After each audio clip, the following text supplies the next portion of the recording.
Wow, the day's finally come when we're doing the last topic and the last two presentations in this series, other than a question and answer series or two to finish it off, or maybe a few novelty topics. But after that, we'll take maybe a month off and do it all again. In different contexts, we've managed to touch on Revelation chapters 1, 2, 3, 6, 7, 10, 11, 12, 13, 14, 17, 20, and 21, with a few passages out of Revelations 4 and 22 as well. The rest of the book, of course, is left to you as an exercise. Hopefully you've got the idea of how it should be read. Now tonight we're going to go somewhere that you might not have expected, and that is to the realm of the planets. The reason for this is the Luke 21 claim by Jesus that men's hearts will be failing them for fear, for the powers of heaven will be moved. Now I believe Jesus is speaking about planets breaking out of their regular orbits according to the actions of God.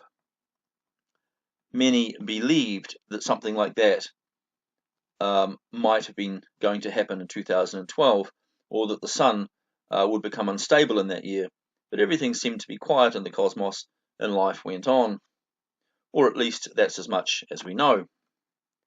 In the alternative media, and here I refer particularly to Corey Goode, who claims to have been involved in the secret space program, and David Wilcock, it is said that the predicted 2012 Mayan calendar was not a no-show at all, but that the effects of a solar burst were ameliorated by a race of aliens who appear in the hieroglyphs and in the statuary of several ancient cultures as birdmen. Goode and Wilcock refer to these birdmen as the Blue Avians, and this race appear to have the safety of humanity at heart.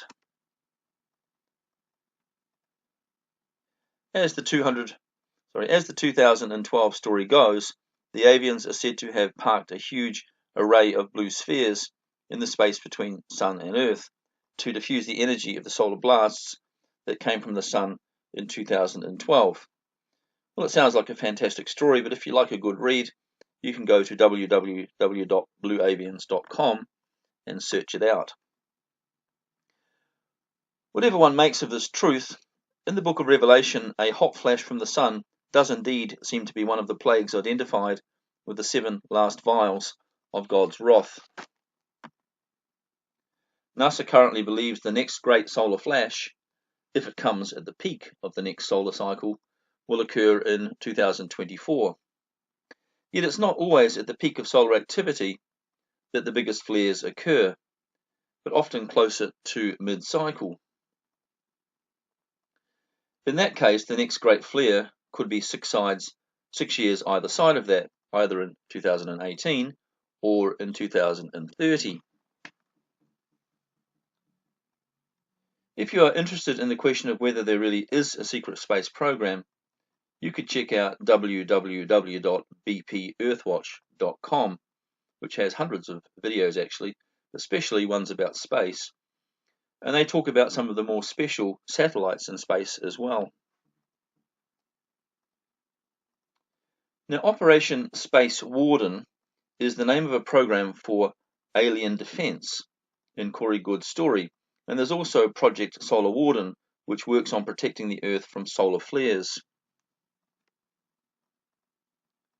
These programs were called the Space Force by President Bush in 2001, who also stated his intention to place a military base on the moon. After he made these statements, they were more or less forgotten about, but it seems that these things have actually gone ahead on the quiet. Now, this program is very secret, being one of the US Black Ops, that is, secret military programs. I include here two 2-minute clips, I think one of them is 3 minutes actually, from one of the videos on the BP Earthwatch site.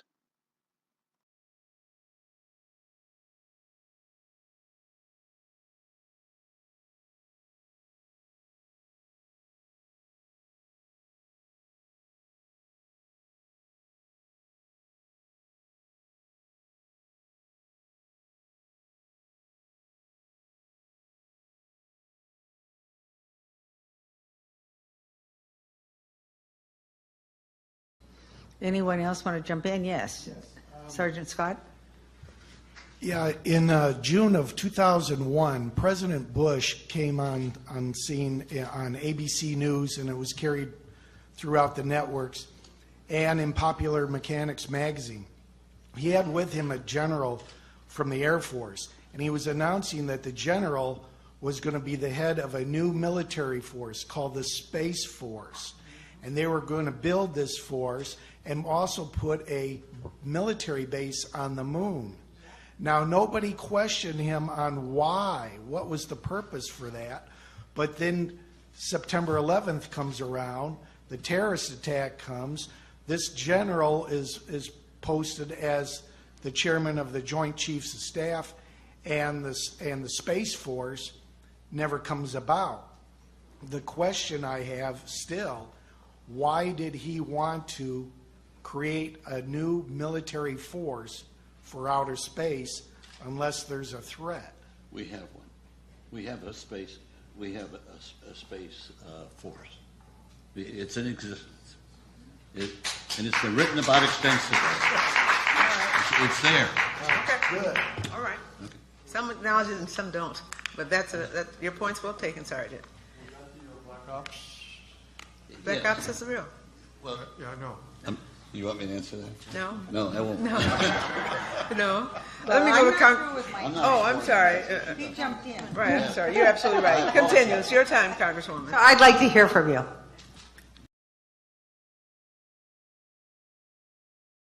However, you need to understand that the technologies that we have, and we were discussing, are not theoretical. We have actionable intelligence that any committee in Congress or executive action can find regarding current operations. And I just want to go through a list of them very quickly, of these facilities and corporations for which we have witnesses who can be subpoenaed by the committees of the Congress. This was developed at the request of Congressman Christopher Cox of Orange County, with whom I met, and was later further developed for the briefing that we put together for President Obama. These facilities are the Edwards Air Force Base and subsections where at the dry lake bed where the Lockheed Skunk Works operations, Haystack Butte, China Lakes, George Air Force Base, and the closed Norton Air Force Base, where an anti-gravity device, so-called alien reproduction vehicle, for which we have the schematics, was seen by Frank Carlucci and others on our witness team. Tabletop Mountain and Blackjack Control. The aerospace facilities there are the Northrop Anthill Facility, Tejon Ranch, the McDonnell Douglas Llano Plant, Lockheed Martin Hellendale Plant, and the Phillips Lab. At the Nellis Air Force Facility, so-called Area 51, no one calls it that. There's S4 and S12, Pahut Mesa, Groom Lake, and a number of sub-facilities.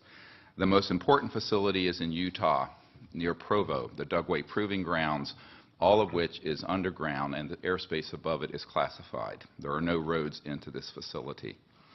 The New Mexico facilities include Los Alamos National Labs with underground connectors to the so-called Dulce area where the biological work is being done, and Kirtland Air Force Base. And the complex there includes Sandia National Laboratories, Phillips Labs, Manzano Mountain Weapons Storage Facility, Coyote Canyon, and the White Sands Complex. In Arizona, near Fort Huachuca, which is Army Intelligence Headquarters, there is a UGB underground base where one of our witnesses, who will testify, worked on 9 separate extraterrestrial vehicles that had been down through advanced electromagnetic pulse weapons, and there are several different species of extraterrestrial biologicals stored at that facility.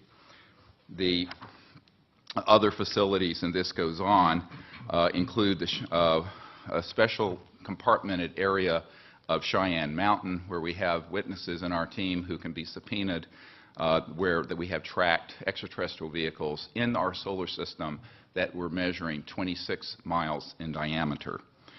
There are also facilities in Australia, a key one being Pine Gap, the so-called Alice Springs facility, which is mostly a U.S. Air Force facility, even though it is in Australia. I recently talked to the Deputy Prime Minister of Australia about this. also the Redstone Arsenal and the Marshall Space Flight Center. We have a scientist at the Redstone Arsenal who works under contract for IT&T who have developed these transdimensional systems. He was under contract with my project to bring these energy devices out, and he was then threatened by a former CIA director and what I call the goon squad that went down there 3 years ago in March. This is just part of the information we have, and this information is on the flash drive given to Stephen Bassett's staff, then that you're all welcome to review. Thank you. Thank you. Well, now, a few years ago, you'll probably remember there was a situation where Gary McKinnon had hacked into American military computer networks in a search for evidence of UFOs, and he had discovered that there was a space fleet. Now, he hasn't been extradited to America to stand trial. The British have sort of protected him. But he did tell us, when questioned, that he had read in his web searching on their sites about the Solar Warden fleet.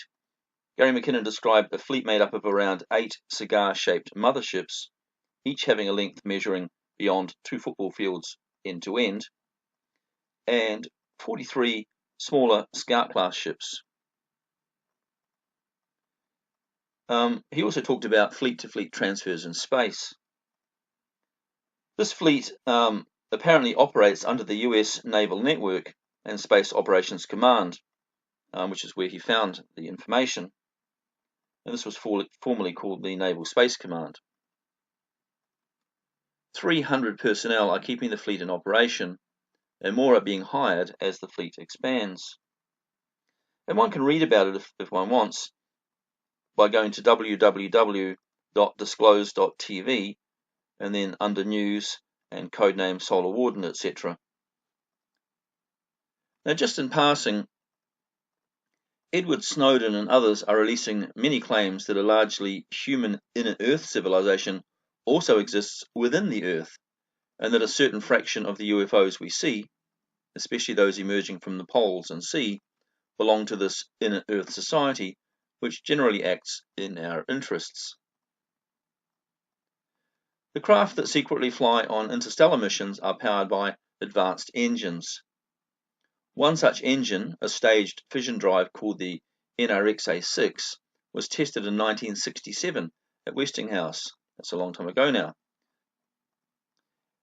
Although less than a meter in diameter, this engine was capable of generating over 1100 megawatts, yes, 1100 million watts of power.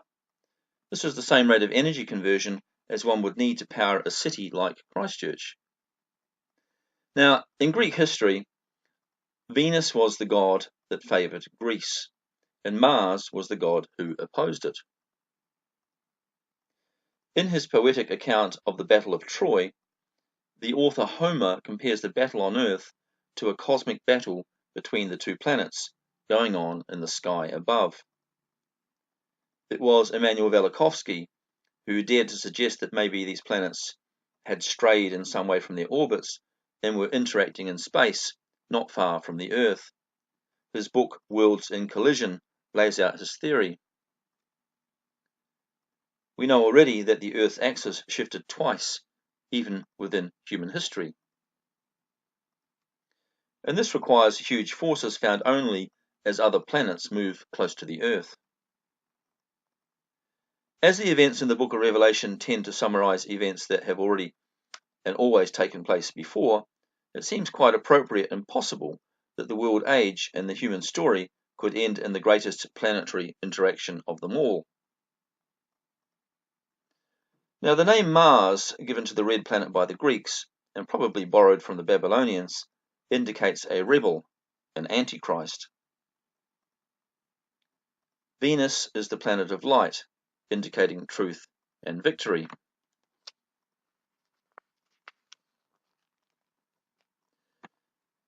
The planet Venus, as brightest star in the night sky, is also a symbol of the glory of a king, and explains how King Nebuchadnezzar was also hailed as the bright morning star, as is Jesus in Revelation 22. The planet Venus is also associated with Israel and with the archangel Michael, who was Israel's protector. Is it possible, then, that the great war in heaven found in Revelation 12, where Michael makes war against the great red dragon, casting it from its high place in heaven, describes Venus moving from its orbit and assailing the red planet Mars, deflecting it from its path in heaven? The new orbit of Mars may take it on a path that drops it to Earth's horizon, as if it were cast down to the Earth. Now, in my own commentary on the book of Revelation, entitled War in Heaven, I posit a situation in which the errant orbits lead to Venus, Mars, and Earth coming into a dangerous arrangement, where Mars passes between Venus and the Earth when they are already in close proximity. The interaction destroys Mars, and the debris of this disaster is what rains upon the Earth during Armageddon.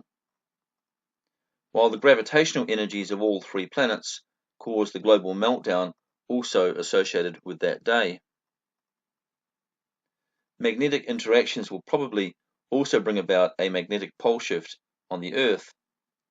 The Talmud says East and West were exchanged a week before the deluge of Noah. Islamic tradition believes that this will happen again just before the Day of Judgment. The destruction of Mars would be completely in keeping with the arrival of the new world and the end of the age of sin, in which the devil has ruled the world. As Mars is destroyed, sin is also destroyed, and mankind is transformed in readiness for the new heavens and earth that will follow. I'll go further and play the part of an eschatologist by suggesting a possible date for when such events could take place, so long as other things are also in place. I will also dip my foot in the waters of the, shall we say, forbidden area of astrology as I go forward with my argument. Now, a clue to the time at which these events occur is also afforded by the woman in Revelation 12. That woman clothed in the sun and standing over the moon is an arrangement in the cosmos that occurs on approximately a 14-year cycle. This configuration immediately precedes the fall of Jerusalem to its enemies in anticipation of the appearance of the last great Antichrist. In the middle of such cosmic mayhem, the Church ministers to a somewhat troubled and perhaps even terrified world. The Holy Spirit inspires and empowers the Church in the form of the latter rain anointing. So we have an interesting discussion ahead of us tonight. So, with that long introduction completed, tonight's session is session 53, part 1 of 2 parts. So it's Signs in the Cosmos, part 1. The latter rain blessing, and we should compare here the actual language of Acts 2:19 and Acts 2:22, is curiously associated with cosmic signs, and we should go back to Joel 2, verses 28 to 30 to see this. But it is still some 3.5 years from the end and the second advent. The seventh trumpet introduces the 7 vials of wrath in Revelation 16, which culminate in a complete global calamity. Armageddon could be the result of a 3-way planetary interaction between Mars, Venus, and the Earth. Venus and Mars, in a sense, are the spiritual powers that fight over the Earth. So symbolically, this would make sense. Mars represents the spiritual rebellion and the power of evil, and symbolically, it has to be destroyed. Much of the debris of its destruction will plummet to Earth as hail of rock mixed with fire, and we're speaking here of lava. Interplanetary gravitational and magnetic forces would cause the Earth's crust to melt, as is also described in association with Judgment Day, and of course that will happen on Mars and Venus as well, who all share the same tensions.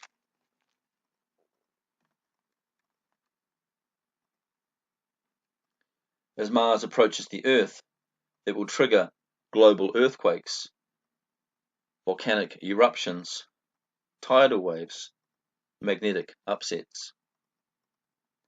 And here we have some figures which I hope that you can sort of see what they say. They're copied and copied again from a book. But the idea is V is Venus, E is Earth, M is Mars.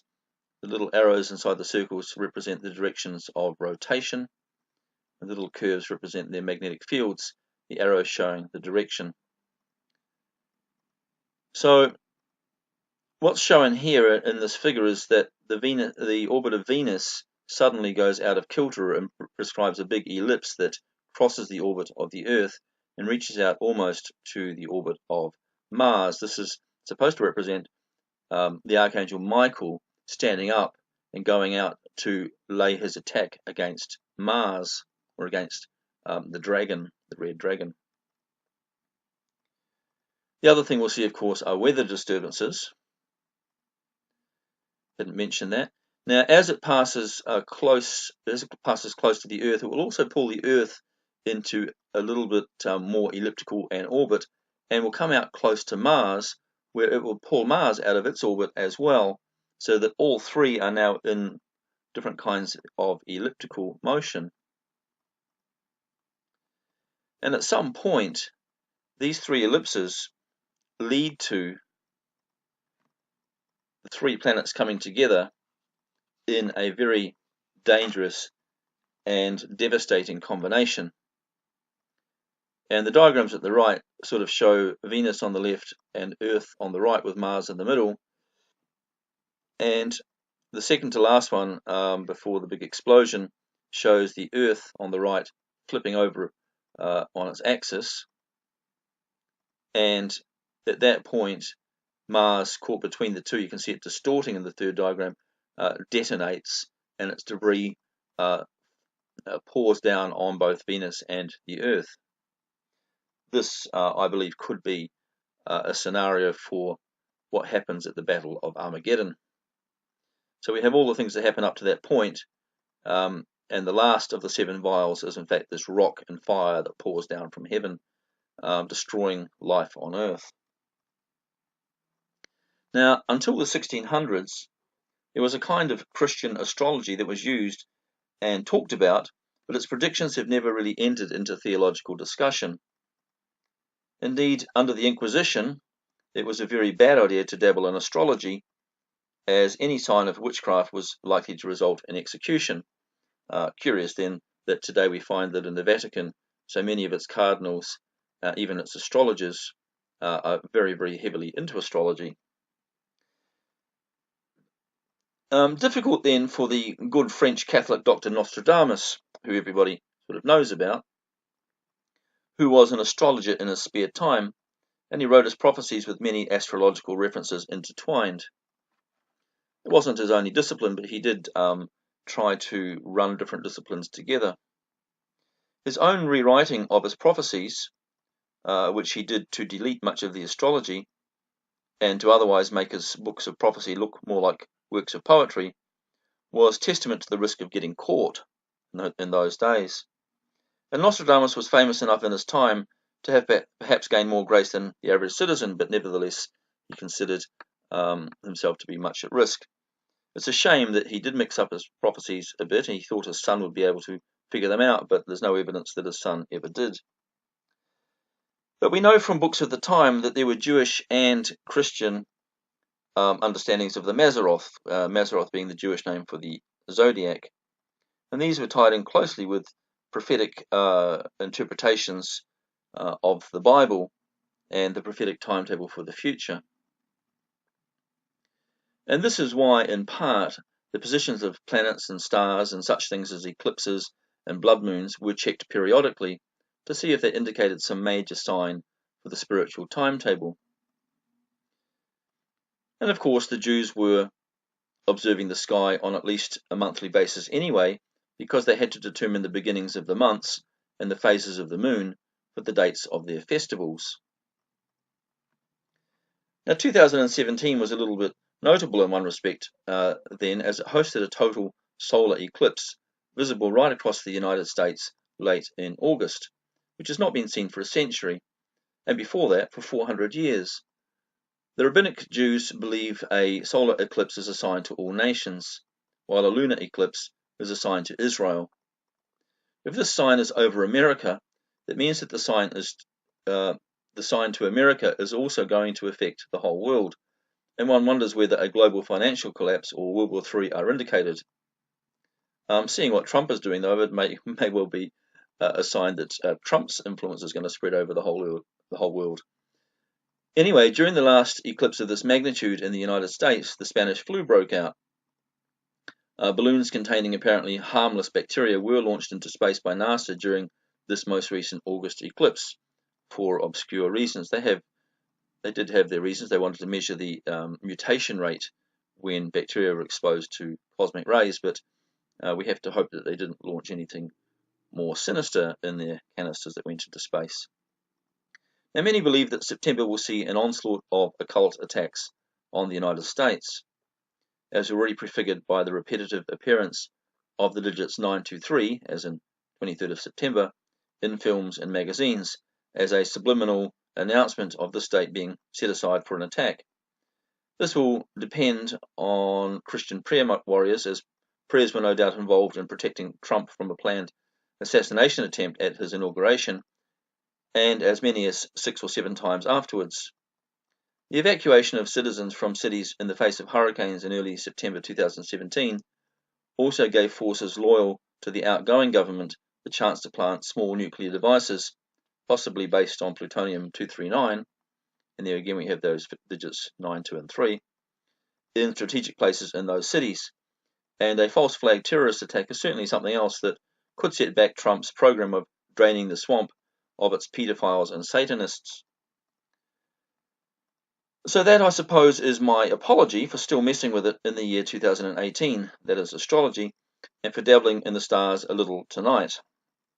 Now, the first astrological situation I'm going to bring your attention to is any close proximity in the sky of Saturn and Mercury, or of Jupiter and Mercury.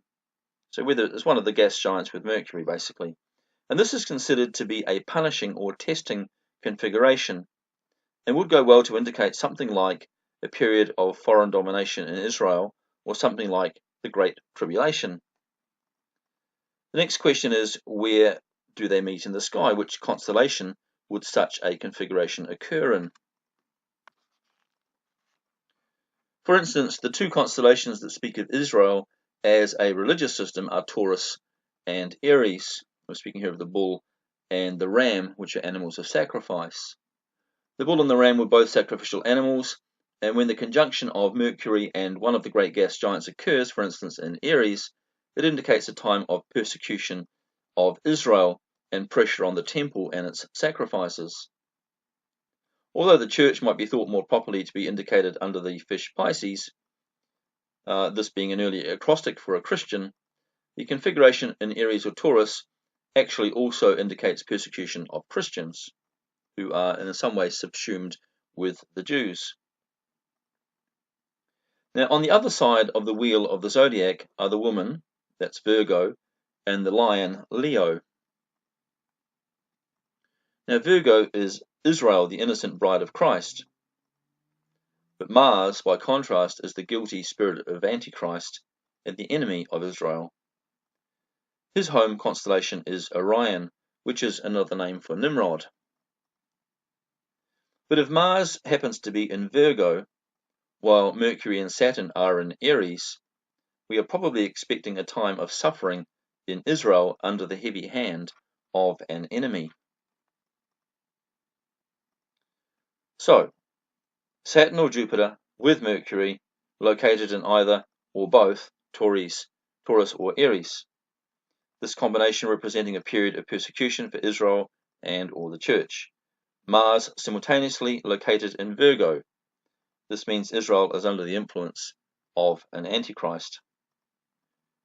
Now, in a free program like Sky Cafe, you can set up the night sky in a certain place and time, past or future, and study the night sky at that moment for special significance. I used this program when I looked at these questions. Now, just for your information, the 2 combinations described above, if you want them to occur at the same time, do not do so until 2026. If we also wind the clock forward by 3.5 years to 2030, we can check to see if there is anything that might be significant in prophetic terms. And what we find is that in April 2030, Jupiter, which stands for society at large, has by then advanced into Libra, which is the scales of justice, and prescribes a loop there for about 2 months. Could this then be Judgment Day? Society is brought into the scales of justice. It's also 3.5 years after the earlier alignment in 2026, which would match our description of a final period of 3.5 years. The close interaction of two planets like Earth and Mars would definitely cause alterations in the axis of rotation, in the seasons, which would go completely out of kilter, the orbit of the Moon, and perhaps even the length of the day, which is to do with the spin rate of the Earth. And there is something of a history in the Bible, in fact, of planet-size interruptions to the Earth's orbit and spin axis. The first great interruption occurred at the flood of Noah, where the fountains of the great deep were broken apart, it says in the scripture. Not just some, but it says all the fountains of the great deep. And something like a general breaking apart of the Earth's crust took place at that time. It sounds like it might have been better to be on a boat, floating on water, than on the crustal surface of the Earth. And continental drift, that is, tectonic plate movement, appears to have been greatly accelerated at this time, must have been in fact, and some think that the patriarch Peleg, his name meaning divided, was so named, and he lived about, 100 or so years after the flood, and that his name was given because in his time the Earth was divided, land masses perhaps began to move apart, noticeably so, and this would help us to pinpoint the period in history when this really happened. This may also be the very same period when the Indian landmass crossed the ocean and smacked into Asia to produce the Himalayas, for instance, the time also when Atlantis island moved southward and crashed into Antarctica, and all these great movements that seem to have been required in a short time. Now, the second great tectonic shake, the shake of the Earth and its axis, took place somewhere around the time of the Tower of Babel. And this was pretty much the same as the time of Peleg. The Earth seems to have been shaken so severely that the Tower of Babel itself was badly damaged and building left off, and the peoples began to scatter from the plain of Shinar. We know that they went into different parts of the world, and the languages were divided from there. And this was only about 180 years after the flood. Mankind also took the opportunity to scatter across the face of the earth, and there are indications that this region of Babylon may have been inundated by something like a flood as well. If we go to Israel, for instance, we'll find evidence of an ancient sea that used to exist in what is now the Negev desert. There are petrified forests and many sea fossils there still laying on the surface of the desert that you can see. Geologically speaking, they like to date these fossils at 180 to 200 million years, but I'd like to suggest that perhaps it was rather less than that. The third occasion when there was a great shaking was when Abraham fought his battle against the 5 kings. These were the ones that had stolen Lot's things, and he went to get them back. Now, as he went to engage with these thieves, rocks flew from heaven and destroyed his enemies. So there were meteorite showers. The fourth occasion in which something truly massive occurred was when the whole Dead Sea Valley, which was lush at the time, blew up, and great pressurized underground sulfur pits were sent into the air to rain down as an apocalyptic rain on Sodom and Gomorrah. The earth rent so rapidly that a sudden release of pressure like this took place. We know, of course, that that whole end of Israel was turned into a wasteland. And that's no small feat. I would imagine that there were events globally at that time that were sort of correspondingly serious. The fifth occasion is probably that which brought about the 10 plagues and the parting of the Red Sea under Moses. I suspect that the Gulf of Aqaba was actually formed at this time, because Moses apparently was trying to lead the people to the mountain of God, and he encountered a seaway there that wasn't there before, causing him to back up and go back to an earlier station that they'd been at, and then they were caught by the Egyptian army, and the miracle of the parting of the Red Sea then took place. The fact that he had to back up shows that something new was there, and I think that was the Gulf of Aqaba, which wasn't there before. To create the new Gulf, the earth had to be torn in a north-south direction along the line defining the Gulf of Aqaba. And that more or less follows the line of the African Rift Valley. Now, as this occurred, as this rift occurred and as the Gulf of Aqaba opened up, it caused the land of Israel to undergo some major geological changes, not least the dropping of the Dead Sea to its present depth below sea level and reversal of the direction of the Jordan River. Now, the Jordan River used to flow to the north, but when the Dead Sea Valley dropped to over 400 meters below sea level, making it the lowest body of water in the world, the Jordan River reversed its direction. There was also a tilt in the land that made the rivers flowing out toward the Mediterranean flow inward instead. The sixth occasion on which cosmic forces must have acted is the miracle of the sun standing still, with the moon also not setting in the valley of Ajalon, and this occurred, of course, when Joshua was busy fighting one of his battles.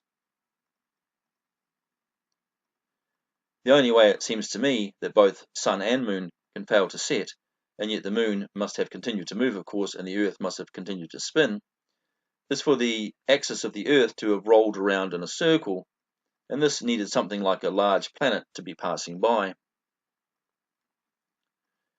The seventh occasion requiring a cosmic force of planetary proportions was when Hezekiah asked God to move the shadow on the sundial back by 10 degrees. Again, a displacement of the spin axis of the Earth is indicated. And so we see that there are at least 7 biblical occasions when planet-sized forces acted to work the works of God.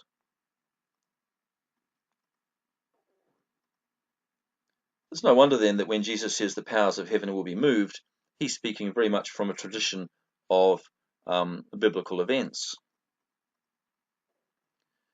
Now we can develop this a little bit more. One of the problems that Moses encountered after arriving in Arabia with the Israelites, having escaped Egypt, and this is according to the commentaries on the Torah, was that the night sky seemed all wrong to him. He finally worked out that spring and autumn had been interchanged somehow during the Exodus miracle, which occurred at around about 1600 BC. He changed the first month of the year to a different month to reset the calendar. The beast, we hear from Daniel, will also think to change the times and seasons, and this may be a direct hint that a planetary interaction of some sort is coming that will cause the axis of the Earth spin, perhaps even the seasons, to be affected, and he will make those adjustments. The other option is, of course, that the invader, the man of sin, will be a Muslim, and he will just make changes for a different reason altogether, namely as he adopts a Muslim calendar instead of a Christian or Jewish one. Now, this puts a different spin also on the words of Jesus, where he says that none will know the hour or the day. And this may be meant to indicate not so much that Jesus' approximate time of coming can't be known, but that no one knows what time of day it is, nor even which day it actually is at that time, because the powers of heaven and the calendars on earth have all been thrown into disarray. Moses, as we mentioned, had to reset the calendar and assign a new first month of the year and a new first day of the year. While it is stated of the Antichrist that he should change the times and the seasons, this could, as we said, conceivably be because he converts the Christian calendar to a Muslim one. However, if we also consider that Jesus stated that no one knows the hour or the day, it may be the case that he means the calendar reckoning will be in disarray, shortly before the great day of the Lord, again indicating a planetary disturbance near the end of the reign of the beast. Now, in respect of the flood of Noah, there has always been the question of where did all of the water from the flood go to? And where did it come from? And in respect of Mars, there's a corresponding question from the evidence that there used to be oceans on Mars. Where did those oceans go? Is this a case of 2 + 2 = 4? Is it possible that we could answer both mysteries by positing that Mars once came so close to the Earth, and perhaps it was even in the time of Noah, and later perhaps even in the time of Moses, that most of the atmosphere and much of the ocean of Mars was drawn across space and sprayed down over the Earth as an incessant thunderous rain that lasted 40 days and 40 nights, depositing so much water on the Earth that even the Earth's mountains were covered. We know that at the same time the fountains of the great deep were also broken up, indicating massive gravitational forces, and this again would be commensurate with a planet coming into close proximity to the Earth. And it was also the proximity of Mars to Earth that caused the crust to break up, with the result that the fountains of the great deep were broken up and released the Earth's own subterranean waters as well. The Earth's axis and spin were also both altered by the encounter, with the year of 360 days changing to one of 365¼ days. And this all requires the influence of a body in space that is not less than a planet in size. But if it was not Mars, it could have been another planet, and that planet might also have been large enough to strip Mars of its water in another encounter. So we can't be too sure. But there's been a great deal of fascination since the mid-80s that there may well be a planet X out there somewhere that belongs to the solar system, makes passes through it sometimes, and in those passes perturbs the orbits of planets like Pluto.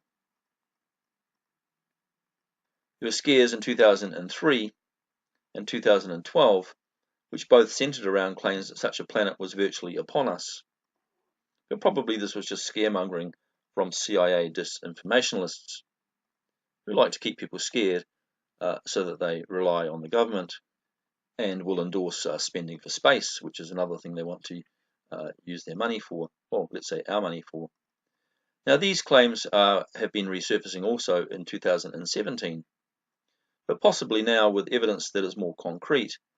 Astronomers took some time to allay public concerns and did a few surveys of the skies for such a planet, now helped by infrared technology placed in satellites since around the year 2000. Aside from the distractions of the Kepler telescope surveys, which have now located infrared signals for about 1,500 exoplanets, there have been the discovery of no less than 3 Pluto-sized planets that also orbit our Sun. One was discovered and tracked by the Vatican Observatory in the years preceding its announced discovery in 2008. But there have been some oddities as well. Another large body, about the size of a large asteroid, was also found stuck more or less in the Earth's own orbit further along in our path. And it's very curious to understand how that came to be. Another great mystery to many is the Black Knight satellite. It was first sighted in 1927, and its ability to stay in a geopolar orbit suggests it is intelligently controlled. Space shuttles and the space station have occasionally seen it in orbit, but its orbit is well above their heads. One wonders if it is being controlled from base on the moon. Sometime in the last few years, someone decided to shoot the satellite down, and as it disintegrated under the space laser attack, a bright orb emerged and headed off in the direction of space. The debris fell to Earth and became one of those weird asteroids streaking through Earth's skies. Third anomaly is the repeated appearance on satellite images of huge bodies behind or beside the Sun, which appear to be located more or less in line of sight to the Sun, but in an orbit that keeps them always on the other side of the Sun from the Earth's. NASA has launched a satellite this year, which is 2017, to, quote, make direct measurements of the sun's atmosphere, unquote. But some think it is in fact a fact-finding mission that will set off at right angles to the sun to a position from which it can see around the corner, so to speak, to anything that might be hiding behind the sun. Don't forget that NASA is not a civilian enterprise at all, but belongs to the military. In fact, it belongs to the shadow government and is also part of its disinformation service, when necessary. Several other recent fears have come from objects seen in space. One backyard astronomer has fitted out his backyard telescope with powerful magnification and image intensifying devices, as well as cameras, and he has posted to YouTube his films of several large malicious-looking spacecraft that he observed moving into the solar system already 2 years ago, and I'm talking about here from 2016. And there's a picture of it there on the screen. Of course, he may be seeing ships from our own secret space fleets, and only NASA will know what the truth is from the pictures. But NASA has responded to these pictures and other reports in what is probably a slightly troubling way. In the last couple of years, NASA has been redirecting most of its funding to private space companies, of which Blue Origin is a good example. They are tasking these private ventures with the production of manned and unmanned satellites in space, and are asking them to arm their satellites with space-based lasers, ostensibly for space defense. So this is part of the asteroid defense system and perhaps even alien defense system. Other reports include one from October 2016 that the approach of 2 asteroid-sized spaceships are on their way to the Earth, and their radio communications have been picked up by Earth-based listening stations which have decoded much of their alien language. Anyway, these objects that they claim to have detected appear to be the same mile-wide objects as were detected by the backyard astronomer above. Anyway, these asteroid-sized spaceships may well be the same mile-wide objects as were detected by the backyard astronomer above with his fancy equipment. And the craft were expected to reach the Earth sometime during 2017. But after that, nothing else was said. Hopefully it has nothing to do with the shooting down of the Black Knight satellite and the orb that went off into space. A Kremlin report detailing the meeting held between President Putin and U.S. Vice President this past week shockingly reveals an American plea for Russian help in establishing an Earth-wide missile defense plan to protect our planet from an alien invasion expected in late 2017 after NASA satellites revealed an incoming fleet of miles-wide UFOs that have entered our solar system. According to this report, the communication signals being passed between the giant asteroids 2010 SO16 and 2005 YU55 currently headed towards Earth, and which we reported on in our April 21 report Awakening Moon shocks scientists as massive asteroids near Earth, are identical to the deep space transmissions previously described by the United States National Security Agency, NSA, as confirming an intelligent extraterrestrial race of beings other than human. Most interesting to note in this report is the NSA release this past week of one of its most top-secret documents relating to these aliens titled Key to the Extraterrestrial Messages, where the 21 symbols used by these aliens in their communications seem to show that not one, but 2 distinct extraterrestrial are nearing our Earth. Equally important to note is that the NSA release of the shocking information that they have decoded the language of these aliens follows by mere weeks other U.S. intelligence agencies releasing once top-secret documents revealing that UFOs did, indeed, crash in Roswell, New Mexico, and alien bodies were discovered, and shortly before he was assassinated, President John F. Kennedy, 1917 to 1963, demanded his Central Intelligence Agency, CIA, give him all information and files related to UFOs and aliens, but which they refused to do. This report goes on to detail Putin's speculation to U.S. Vice President that our Earth may be nearing a scenario like that which occurred on April 4, 1561, when in the skies over Nuremberg, Germany, hundreds of UFOs engaged in a battle witnessed by thousands, and of which we can read as reported from those times. What was described as a war in the heavens, with a wide variety of craft ranging from spheres to spear-like cylinders to crosses and plates. The sky was apparently filled with the machines, clashing in battle for well over an hour. The battle was such that a winner was perceived as well. Spheroid UFOs were seen emerging from cylindrical motherships. At the conclusion of the battle, it seems a magnificent, black, spear-like supership of some kind came upon the scene. An ancient woodcut was created by Hans Glaser to document the event. To why these alien races may be coming to our Earth was revealed this past week when British Royal Astronomer, Lord Martin Rees, and Astronomer Royal for Scotland, Professor John Brown issued a joint statement warning that our human civilization has only a 50% chance of surviving to 2100 without suffering a man-made catastrophe.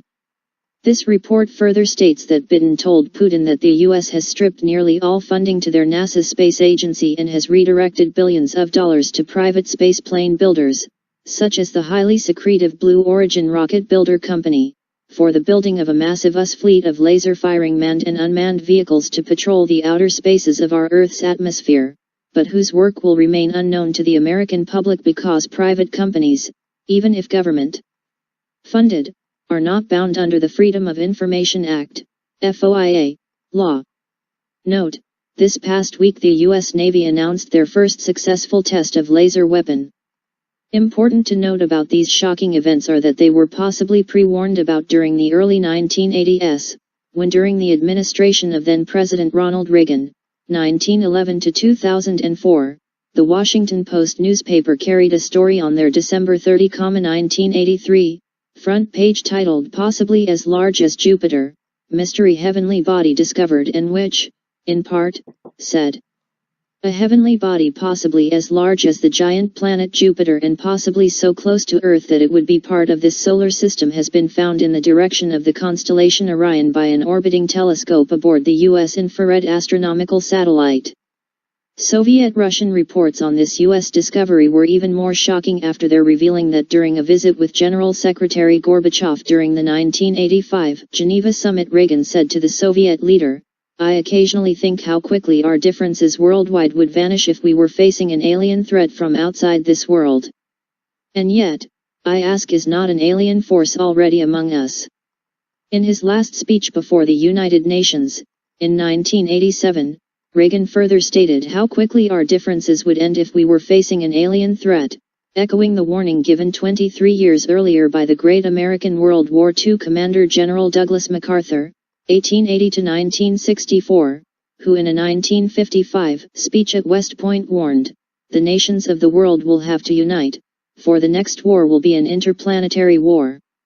The nations of the Earth must someday make a common front against attack by people from other planets." To how prevalent UFOs have been reported over the skies of Earth, the world learned this past week when the giant U.S. data firm InfoChimps launched a dataset revealing over 60,000 sightings of these crafts have been recorded so far. To the most important of these UFOs, however, and which on this Easter Sunday over 1 billion Christians await the return of, is the massive New Jerusalem predicted in the apocalyptic Bible book Revelation, which it is said will descend from the heavens, and from its massive walls containing 12 gates, and shining like gold, the gods will return to earth, again. It might also be that this hysteria is a way of leaking a backstory, which would then explain a fake alien attack that may have been planned for about a decade from now.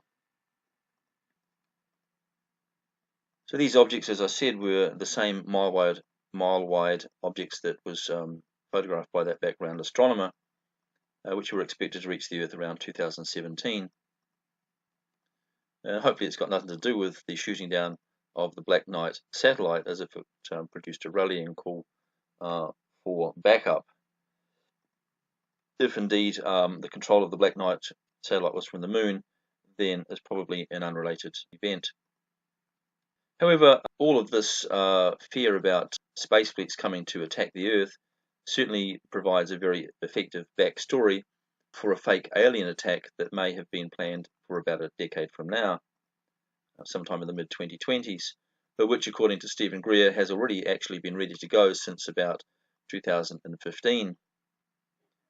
Possibly current plans to arrest many Illuminati members could also be putting a bit of a hold on that for some years. Now, the plan as it stands now is otherwise to increase alien disclosure so that the public believes in aliens and their UFOs, because until that credibility gap is bridged, the idea that aliens are attacking us would seem too hard for many to believe. And so the time has got to be spent now to sow that credibility into the population.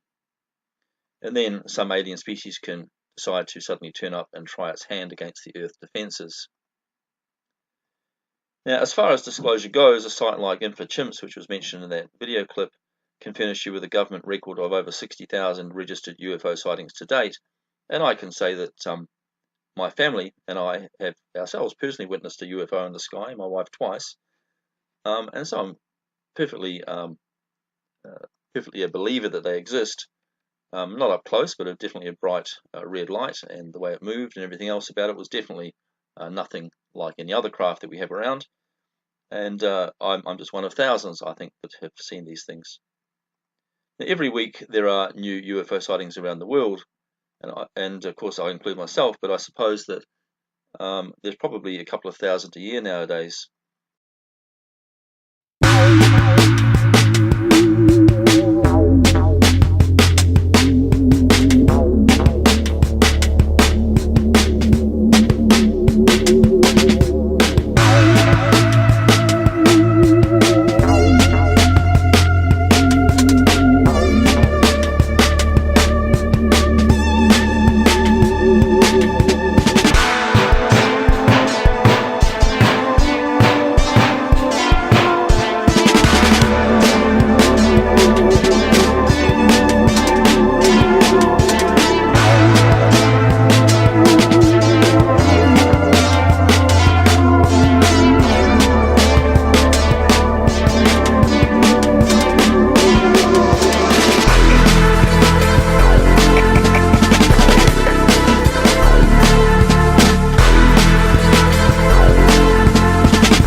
a boy's encounter with Jesus while clinically dead from drowning, recently released, I think either the beginning of 2018 or the end of 2017, has him explaining that Jesus showed him World War III, but he said something even more terrifying than that was a terrible attack by alien demons. And what he meant here was a spacecraft with creature-type things that were flying them, that were kidnapping human beings and actually eating them for food. And he said that they're basically inside their bodies were demon spirits. And this could maybe connect us to the blowing of the fifth trumpet at Revelation 9, where the abyss is opened and these many demonic spirits come out. This is also when the Antichrist appears on the scene, and it seems to be the same sort of time, more or less, when this fake alien attack appears, which would, of course, help him to push forward his new doctrine as well. So he said that was far worse than the World War, but both of them were there, nuclear weapons and all. Now, we're not going to play that here. I think we might have played that in an earlier session. Now, let's go back to Daniel 7:25. It speaks a bit about this man of sin and what he's like. It says that he, that is this man of sin, who we popularly call the Antichrist, realizing, of course, he's just one kind of Antichrist. There have been many Antichrists, but he's the last one. He speaks against the Most High, and he, the Antichrist, will oppress the holy people. He, the Antichrist, will change the set religious times and the laws. Now, all of this would be consistent with the enforcement of an Islamic system within Israel, but it can also refer to a globalist world government, which, for instance, prohibits things like religious proselytizing or people meeting for religious services. The holy people will be delivered into this oppressor's hands for a time, times, and half a time. And that's not from the book of Revelation, but from the book of Daniel. And this 3.5 times is, of course, the final half of Daniel 9's 70th week, which for a long time has been waiting its final fulfillment. Now, Jesus mentioned, of course, that there will be a moving of a shaking of the powers of heaven at this time also. And so an actual inversion or a shift would certainly be a way to account for the enigmatic statement in Zechariah 14:5, which speaks about the day of the Lord, and says it's an unusual one from an astronomical point of view. It says there in Zechariah 14:5 that the day of God's battle will see it being light at evening time. Now, an axis shift or a pole reversal might account for this. Seasonal mayhem would certainly follow. And it says he will speak against the Most High and oppress the holy people. He will change the set religious times and laws, Daniel 7:25. And this would be consistent with enforcement of Islamic systems, we've said, and certainly with the completion of Daniel's 70th week. So what then would be responsible for this heavenly mayhem? Well, as we've mentioned, I think a very good, strong possibility, and symbolically would make sense also, would be for Mars and Venus to clash in the heavens. Now, Venus, which appears to represent Michael and Israel and the kingdom of God, will advance against Mars, which represents Satan, Babylon, and the New World Order. And it's quite interesting to see here that just for a change, the kingdom of God is advancing against the kingdom of Satan and is not sitting back passively and being taken over by stealth, as has been the way of history for the last 300 years or more. There's an uprising that occurs in the spiritual realm, and it occurs in heaven also. So war in heaven will be more than just spiritual. It could well be represented in the clash of celestial powers. In fact, in Homer's book, the Iliad, it also had Mars and Venus battling it out in heaven as the allied armies battled it out on earth. Luke 21:26 says, though, that men's hearts will be failing them for fear, because these planetary powers will be moved. everything about their universe and their theories of gradual change and uniformity will be uprooted. Now, have cosmic bodies affected the Earth before? Well, as we mentioned before, we have a number of events just from the Bible alone that tell us that in the last 5,000 years or so, maybe 6,000 years, we've seen the flood of Noah, we've seen the Tower of Babel incident, we've seen Abraham's battle with the 5 kings, we've seen the overthrow of Sodom and Gomorrah, we've seen the Exodus miracles, the Gulf of Acre performing, we've seen Joshua's miracle of the stationary sun, and we've seen Hezekiah's reversing of the sundial shadow. And all of these situations would have required enormous cosmic forces to have occurred. So the calamities associated with the blowing of the 7 apocalyptic trumpets could certainly also describe the terrestrial effects from the encounter of the Earth with another body or bodies in the cosmos. The Earth's spin axis would almost certainly be displaced in such an encounter and could even be totally inverted. We're talking here about geographical inversion, not just magnetic pole inversion within an Earth that was geographically still the same.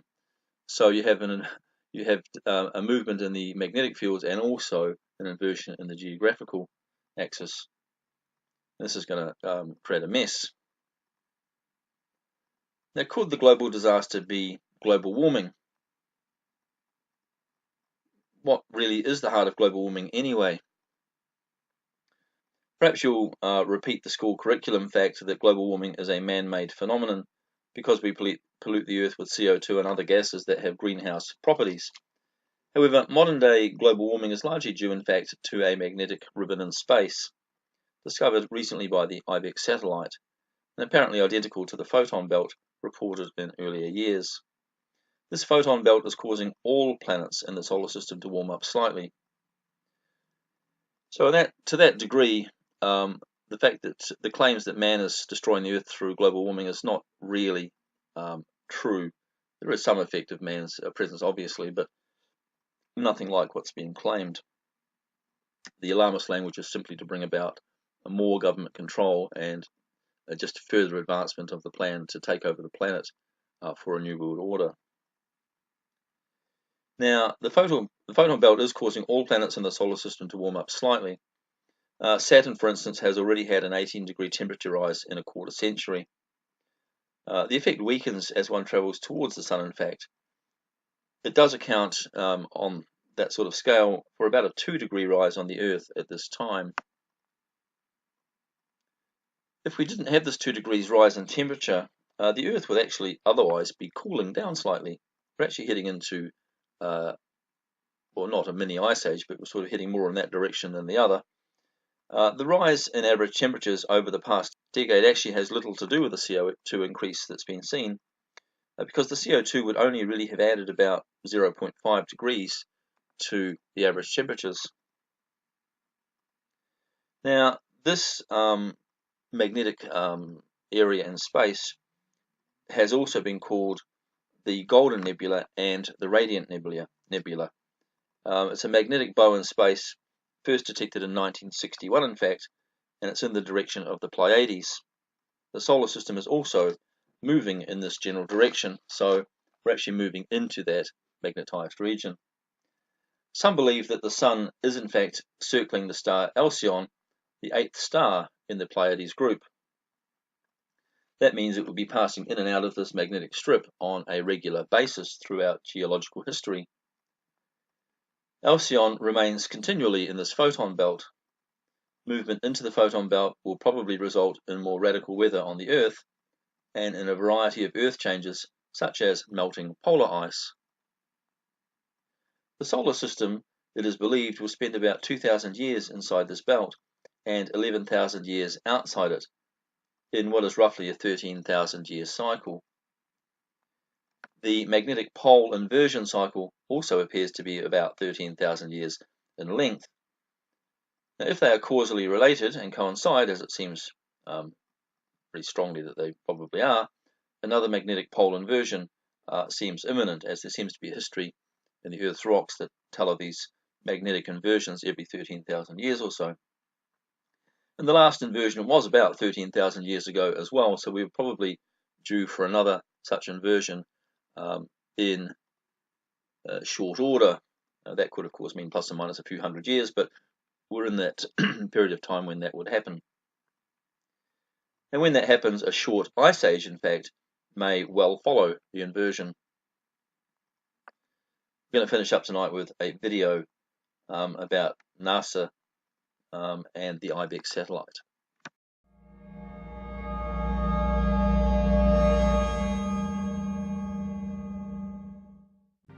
Launched on October 19, 2008, the Interstellar Boundary Explorer, or IBEX spacecraft, is unique in NASA's heliophysics fleet.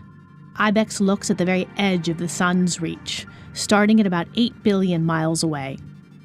The region begins with the termination shock and ends with the heliopause.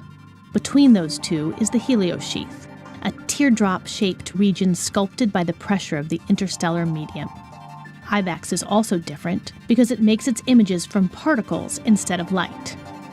Over the course of 6 months and many orbits, IBEX can paint a picture of the entire sky in energetic neutral atoms, or ENAs for short.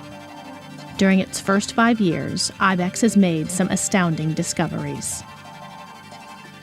The IBEX mission science team has used data from the spacecraft to construct the first ever all-sky map of the interactions occurring at the edge of the solar system, where the sun's influence diminishes and interacts with the interstellar medium.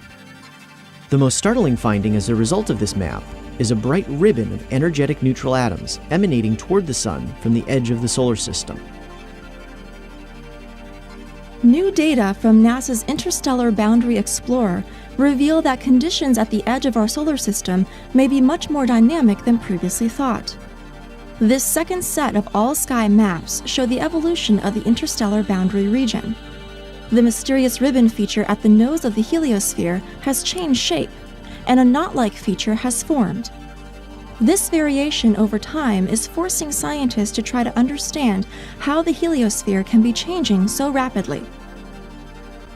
Because IBEX is orbiting Earth, it also can observe the creation of energetic neutral atoms along the nose of Earth's magnetosphere.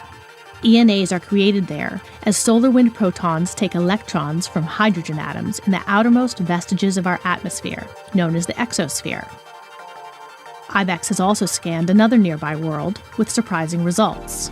The Moon has no atmosphere or magnetosphere, so the solar wind slams unimpeded into its surface. About 10% of the impinging solar wind protons bounce off the lunar surface, becoming ENAs as they do.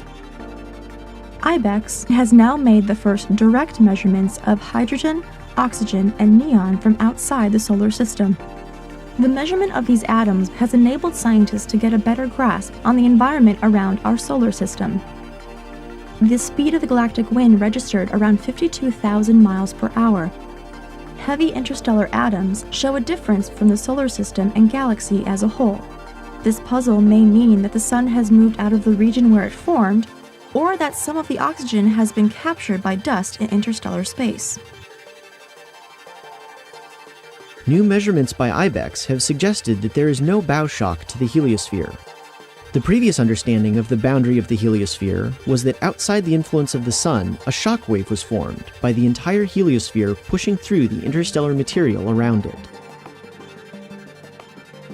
IBEX recently mapped the boundaries of the solar system's tail, called the heliotail. If we could look straight down the tail, we would see a shape a little like a four-leaf clover. The two side leaves are filled with slow-moving particles, and the upper and lower leaves with fast ones. The entire shape is rotated slightly. This indicates that as it moves farther away from the sun's magnetic influence, the charged particles have begun to be pulled into a new orientation, aligning with the magnetic field of the local galaxy. Recent measurements of the interstellar wind by IBEX have shown that its direction has changed by about 7 degrees in only the last 40 years. While the cause of this shift is unknown, it may be telling us something about the changing conditions as we move through the Milky Way. As IBEX continues to scan the edge of the sun's influence, who knows what other discoveries it will make.